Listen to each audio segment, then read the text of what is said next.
I'm Marty O'Donnell. I'm a composer and an audio director, and I've done commercials and film and games for the last 17 years. How I got into game audio is interesting. I think I always played games. I always loved games. I started playing computer games even in the 70s. But games were, for me, what I could play on the Nintendo systems and maybe some text adventure games on my computer. In 1993, I met a kid. He was 18 years old and he worked for a company in Spokane. And he was a friend of, he was the son of a friend of mine. And he came over to my house and he showed me this beta version of a very cool computer game called Myst. So I played Myst, the beta version, and I heard the sound design and the music and what they were doing, and I thought, oh, this is exactly what I want to do when it comes to audio in games. So instead of having the sort of incessant music that played in the Nintendo games, which I enjoyed, I loved it, but I never was attracted by the fidelity of the sound or the music itself necessarily. I saw that games now were moving into an area that had high fidelity, that had voice acting, that had recorded music, that actually had real sound design. And I decided at that moment I wanted to stop doing commercials and films and see if I could get into games. And that's what I did. You know, I think the interesting thing for me coming from film and television was that sound design and music and mixing were all really important to film and commercials. And I knew all those disciplines. And in the game world, I felt like some of these things weren't really happening, or maybe I just didn't even know what the conventions were. So when I started working on games, the first game I did was the sequel to Myst, which was Riven. And it had, the implementation was beautiful ambient sound effects tracks that were long and would loop. And at the same time, I started working with Bungie in Chicago on a game called Myth: The Fallen Lords. And they had a completely different kind of sound implementation. Everything had to be very short and compact. But they had this ability to take small loops and randomize them and have multiple layers of things playing back. And I remember walking around with my wife outside one day, and I was just listening to the ambience of on our little walk, and I could hear if there was a layer of wind that would just randomly change, and I would hear a dog bark, and then I would hear a crow caw. And I thought, well, if I do it in a way that's predictable, people will get used to that. They'll hear the crow caw, then the dog bark, and then the wind blow. And when it loops back around, they'll hear that same thing again. And that repetition is very obvious. So when I talked to the Bungie guys, I said, can I do a layer of random winds that just play in random order? They said, yeah. And I said, can I just then throw randomly with random intervals of time, crow caw and dog bark? And they're like, yeah, that's easy. And I'm like, oh, well, then that's going to make it, I'll never know how it's going to play back. And my ears will never pick up on the repetition.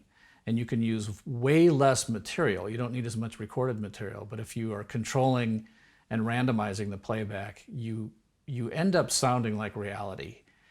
And that was the beginning. That even applied to music and everything else we did. Voiceover, random lines of dialogue, so they wouldn't always play the same thing over and over again. So as soon as I saw how powerful that was, randomizing short snippets of audio, it just became such a powerful tool that we just kept developing that and making it more and more effective over the years at Bungie. Well, I started pretty full-time doing game audio. Mike Salvatore and I had a company in Chicago that did film and commercial music. And when I decided to get into games, I had to sort of drag Mike along with me. He wasn't that interested in doing games. He stayed doing commercials, but we were still partners. But we did Riven, Myth, Septerra Core, Oni, and then we started working on this new thing called Halo. And we knew Halo was going to be amazing. But it wasn't until we were purchased by Microsoft and we realized we were going to be a launch title for the Xbox, the first Xbox, and we were purchased in 2000. And the thing that excited me the most about the Xbox was that there was going to be real-time 5.1 surround sound. And this, to me, was sort of the holy grail. It was a technological leap for the actual sound playback. Sound and music playback in games in real-time surround was spectacular. And I was going to do anything to catch that train. So we came out to Microsoft. Mike stayed in Chicago. I came out to Microsoft. I knew Brian Schmidt already. We were both Chicago boys. And Brian was embedded in Microsoft, making sure that the Dolby chip was in there and the HRTF chip was in there. And it was a really fun time because the audio technology for the home theater, you were finally going to have a game that played not on your desktop with little Twinkie speakers, but on your home theater, your big TV, your home theater speakers. And I felt like, okay, we can actually compete from an audio fidelity standpoint with the movies that people are watching on their home theaters. And so I wanted to be there at the beginning. It was a great opportunity.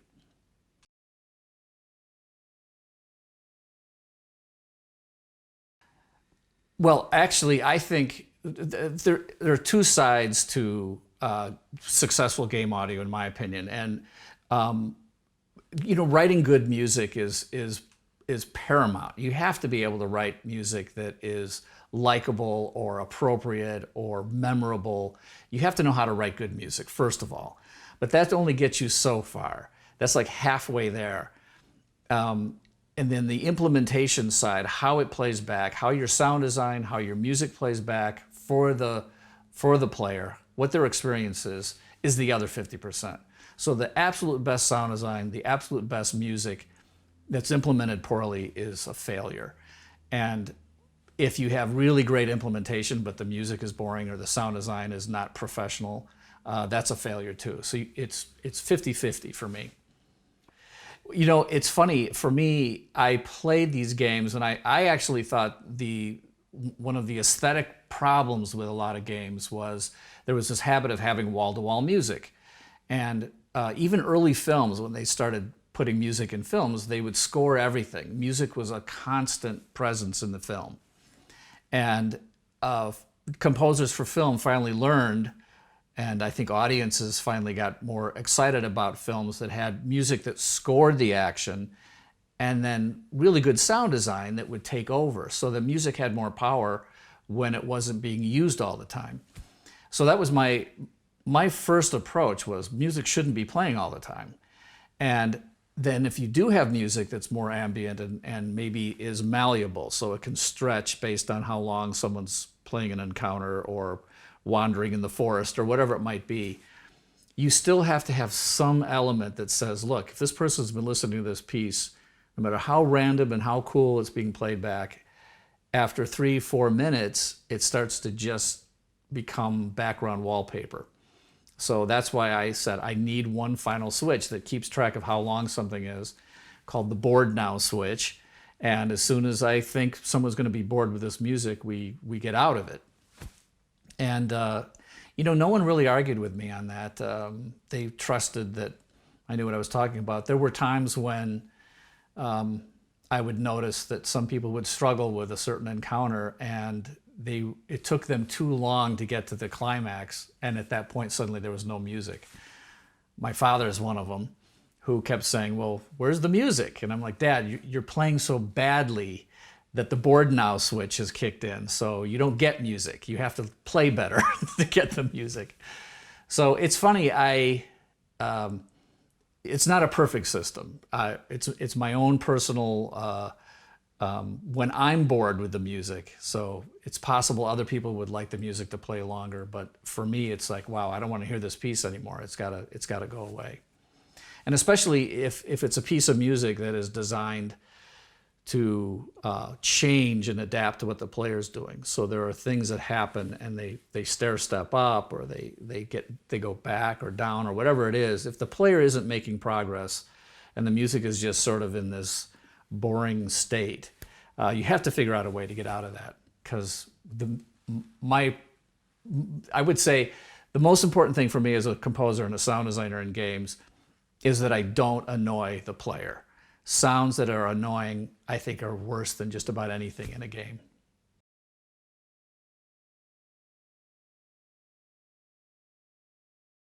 Yeah, so the iterations of the Xbox, from Xbox One to 360 to Xbox, well, actually, now it's called Xbox One, the first Xbox. The chips got better, the fidelity got better, the sound compression got better.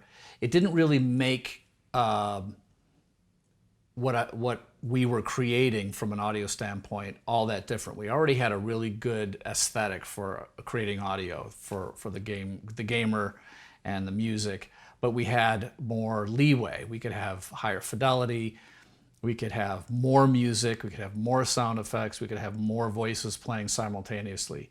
So it just took everything we were doing and just kept expanding it.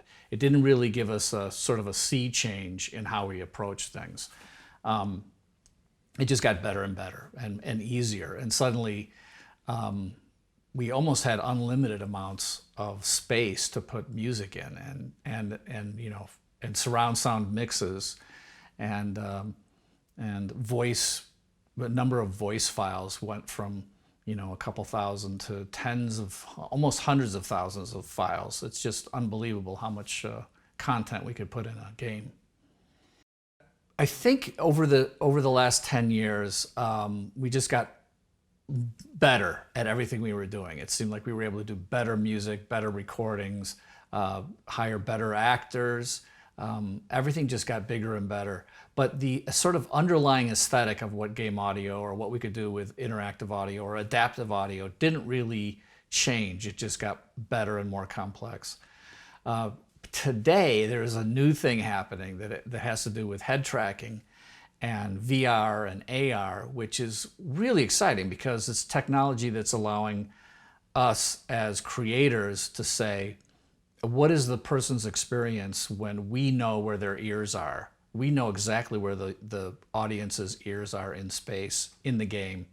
What can we create for them? So 3D audio is actually really coming of age because there's a reason now for 3D audio better than there's ever been before. So that I'm really looking forward to seeing how does that change the experience of the user, and then what does that do for us from an aesthetic standpoint? What is music? What is sound design? What is dialogue? How does that all work now in a world where we know where the listener's ears are?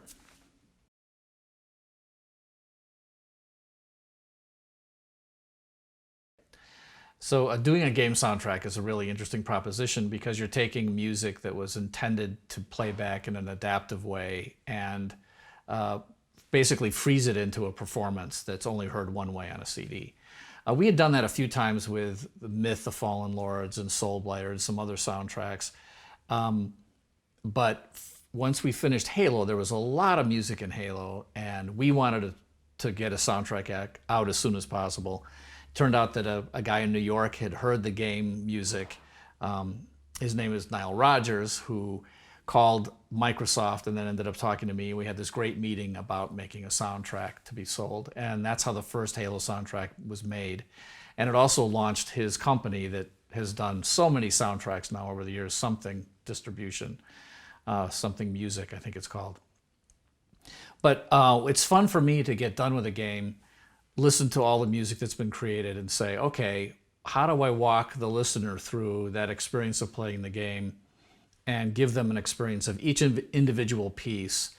So I basically take the best stuff, I put it in the best order, the order I like the best, and make a CD out of it or make a listening experience out of it. And we've been able to do that many, many times over, and it's always been really fun. The last few soundtrack CDs, and there was my stomach. All right. The last few soundtrack CDs that we've done, I've actually tried to have the order in the listening order be the same order that you would encounter these pieces if you were playing through the game. So that actually helps give me a reason for putting music in a certain order. When I think about composing for a game, I'm very, very focused on what is the purpose of the music. Sometimes there's music that needs to be done for a trailer or a commercial or some sort of marketing piece. And that music then usually ends up being associated with the game, which means you need to probably have some version of that in the game. But I'm never thinking about the soundtrack album until after the game is done, except for this last time when we did Music of the Spheres, and that was a prequel to Destiny.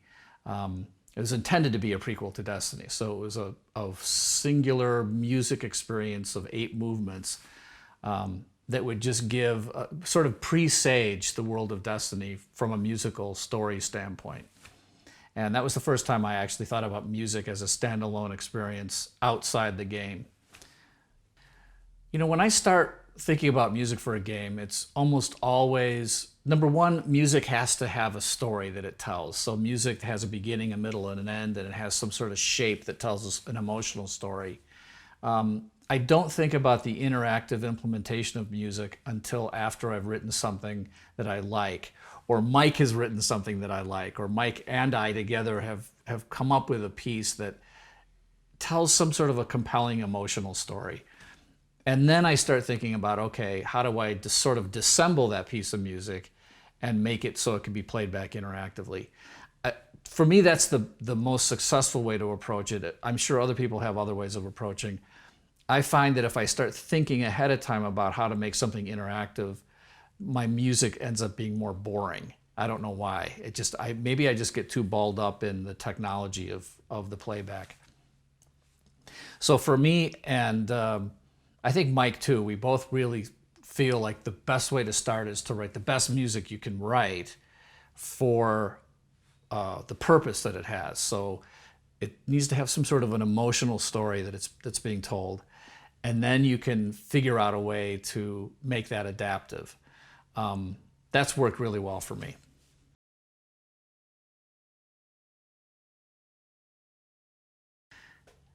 Wow, yeah. You know, working with Sir Paul McCartney was a dream come true. I was not expecting this at all. It turned out that he was interested in doing something he had never done before, which he does apparently all the time. He had never been in the game music space before. I was able to meet him and explain to him what was different about writing for game music than writing normal music. And he seemed really fascinated by the proposal that he could try that out. What I used when I was talking to him about it was some examples of looping music, and I talked about how music looped. And I also talked about Revolver and Tomorrow Never Knows, because it's filled with these great music concrete tape loops that Paul did, and then with a really strong underlying rhythm section from Ringo. And it made the random loops on top feel like they were meant to be in that order because of Ringo's drumming. So as I was explaining that to him, he was like, yeah, that's cool.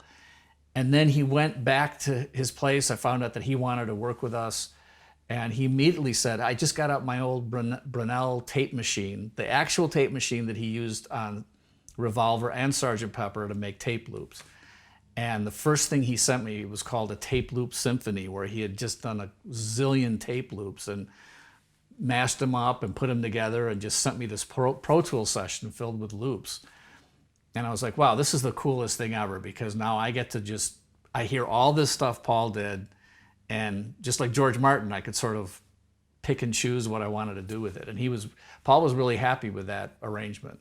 So he was like, I'll do whatever you ask me to do, and I'll do stuff I think is cool, and I'll send it to you, and you guys decide how you want to work with it. So it was, he didn't do a lot of hands-on, game audio implementation kind of music.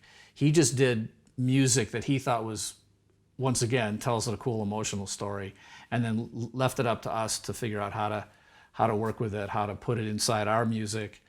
I remember at one point he said, he says, Marty, I really like the way you take my melodies and you just put them into your music and it becomes our music.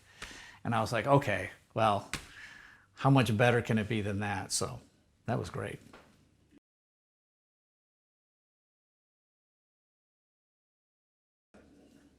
Well, I actually think collaboration is absolutely the most important thing in game development. And as a composer, I just don't think it's all that smart to be super precious about I have to be the only one to compose the music. I've worked with Mike Salvatore since way back in the day, and it almost always turns out that what we do together is better than what we do by ourselves. He fills in my weaknesses, I fill in his weaknesses. When we work together, something great, well, I think something great usually comes out of it. And I've been able to do that with other composers too. So, and orchestrators, sometimes, I mean, we never get to the point where we haven't basically orchestrated our pieces. But by bringing in an orchestrator to sort of look at what we've done and plus it and make another pass at really perfecting the orchestration, that's been great for us. And the same with engineers. We can do our own engineering, but getting another mixing engineer and getting another mastering engineer, getting more ears involved, always makes the music better. Well, I've been independent again, an independent contractor again, for about a little more than a year, and I haven't really done actual just composing for a game. I might do that, but I'm also interested in, I'm so interested in how an entire game is put together that I've actually, I'm working with a couple other people in the Seattle area who found themselves not at a AAA game studio any longer. And we've decided to start a little, what I would call a veteran indie game company. It's called Highwire Games. And I'll be audio director of that. And so what we're working on, I'll be doing even more than I've done. By the time I left Bungie, there was probably 9 audio people in the audio department. So I was doing a lot of directing of people's creative contribution. But now I'm going to be the only guy at the place, this little game company. And it's exciting to be there again because I'll be composing, directing, sound designing, implementing, doing everything. And I think that's where my heart is. I don't really like writing music and then throwing it over the wall to somebody to decide how to implement something. I don't think that's my strength. Well, what I like about having and returning to a small company that's a little more nimble, and each person who is at the company has to be a triple threat person. We all have to be able to do more than one thing. And I think one of the things I'm leaving behind as Bungie grew from about 25, 30 people when I first started working with them up to almost over 600 people, I found myself spending so much of my time in meetings just to try to get communication going between groups. And you'd still figure out ways of dropping the ball. Like there was some really important group that didn't know something that they needed to know in order to get something done. When you have a small team of 10, 15 people, that just doesn't happen. And yeah, you might not be able to do the giant AAA epic project, but you could do some really, really nice stuff. So I'm looking forward to returning to a smaller team. Even in a small team with a small scale game, you still want the high level of quality. So there's still going to be sound design, voice, and music, and a final mix and implementation. And I want that vision to be something that's mine, and I work with the creative director and the technical director to really pull it off. So at some point, if it becomes too much, if the content is too much, that's when I can hire people to help with sound design or hire people to help with music. And I'm predicting at this moment that I haven't stopped working with Mike Salvatore. We're still in business together, and we will be probably doing some work together musically still in the future.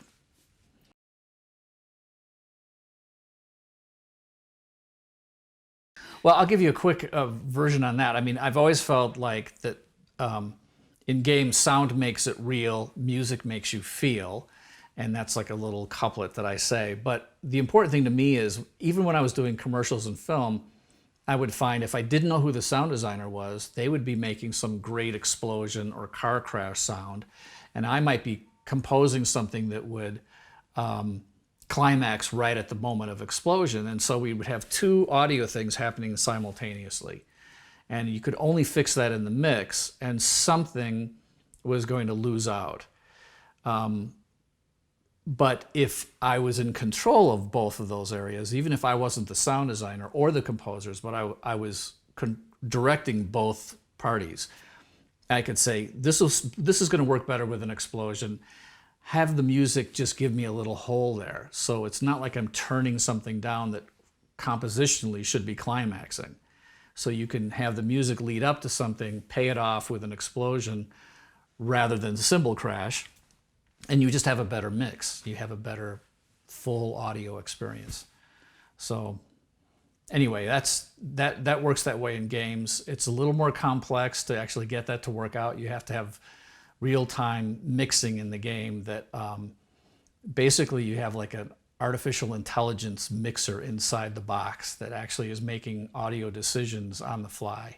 And if you can make the rules complex and compelling enough for the artificial intelligent mixer, you can do some really beautiful things.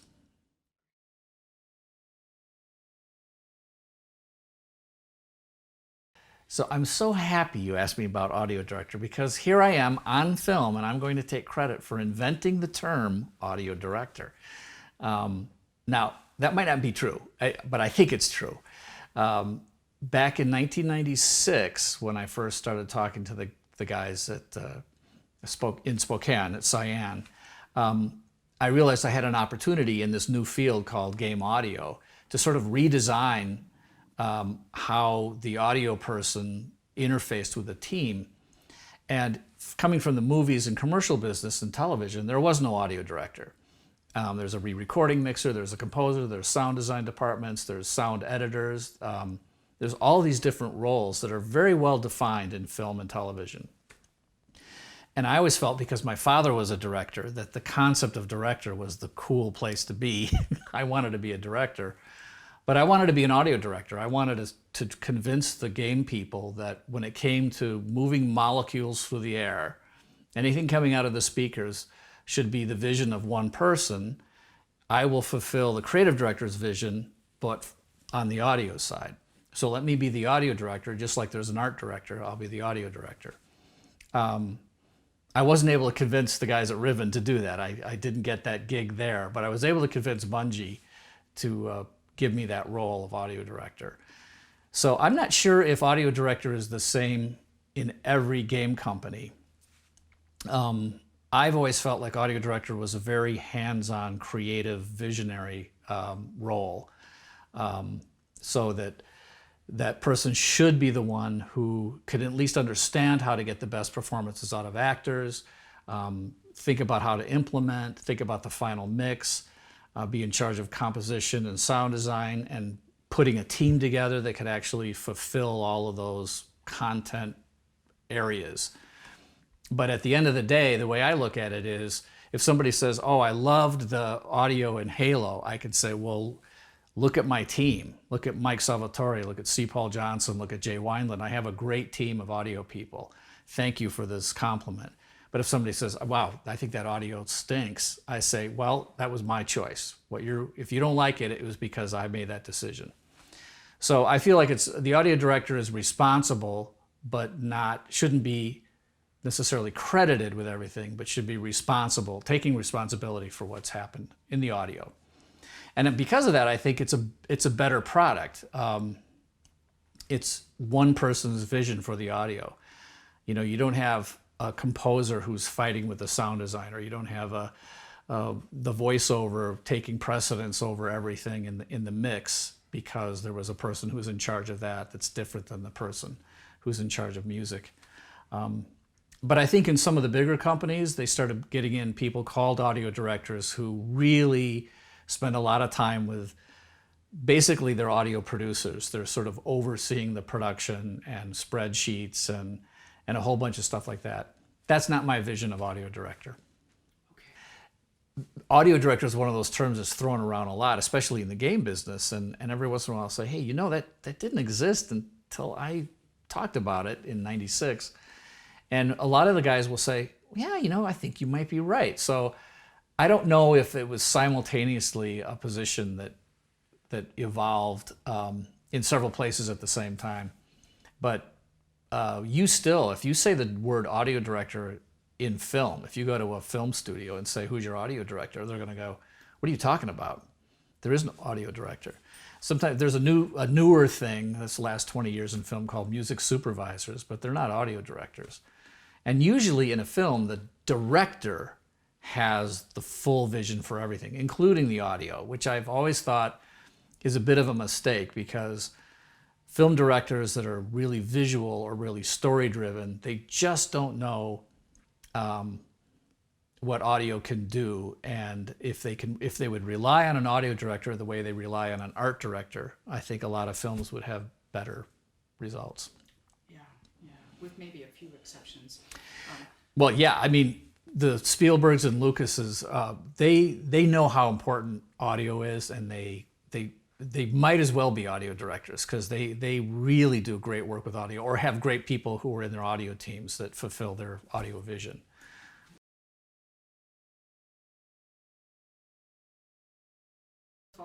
You know, I probably don't follow fan music as closely as I should, but every once in a while I'll hear something or see something on YouTube that just really strikes me.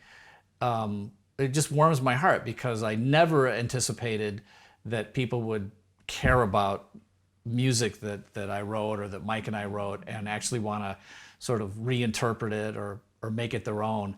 And it's great to actually get to the point where people are doing that, and it's wonderful to hear. And I sometimes I wish I could say, oh no, that was the wrong note. If you just fix that one note, it'll be what it was. But it's people's interpretation. And the other thing for me is, a lot of times, especially kids or young people, are the diet of what they listen to musically is maybe all electronic or all rap or whatever. And there's enough eclectic approach in our music, from classical and monk chant and big orchestral to electronic and ambient and a lot of other things.